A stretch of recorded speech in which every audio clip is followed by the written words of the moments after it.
Hindi lang pang showbiz, pang politika pa. Yan ang pinatunayan ng ilang artista matapos manalo sa eleksyon 2016, ang Starbite sa Tinilar, Santiago.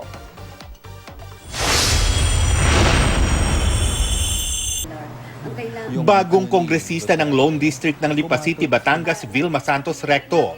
Congressman na rin si Yul Servo at nakaupo pa rin sa kanyang seat sa Kamara si late Representative Lucy Torres Gomez.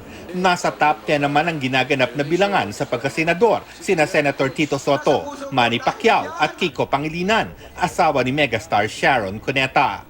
Si Richard Gomez ang bagong mayor ng Ormoc City at si Herbert Bautista pa rin ang alkalde ng lungsod ng Quezon. Samantalang naiproklama na bilang Manila Mayor si dating Pangulong Joseph Estrada. It just goes to show na yung mga tao hindi pa rin nawawalan ng bilib sa mga artista.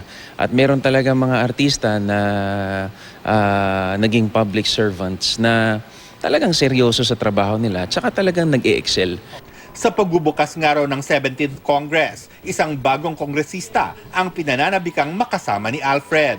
Ako excited ako makasama talaga si Ate V kasi isa siya sa mga successful na mga artista na naging public servant na talagang hinahangaan ko ever since. May bagong mayor din ng lungsod ng Santa Rosa, Laguna, ang aktor at dating congressman na si Dan Fernandez at bagong mayor din ng siyudad ng Bacoor, si Lani Mercado. Mananatili sa kanilang posisyon bilang vice-gobernador sina Jolo Revilla ng Cavite at Daniel Fernando ng Bulacan. Mula naman sa pagiging konsehala ng Tacloban, mayor na ngayon ang aktres na si Cristina Gonzalez Romualdez. Number one, I thank the Lord for this opportunity to serve again. And I also thank those that voted for me, of course, yung mga tiga Tacloban. Maraming salamat sa inyo.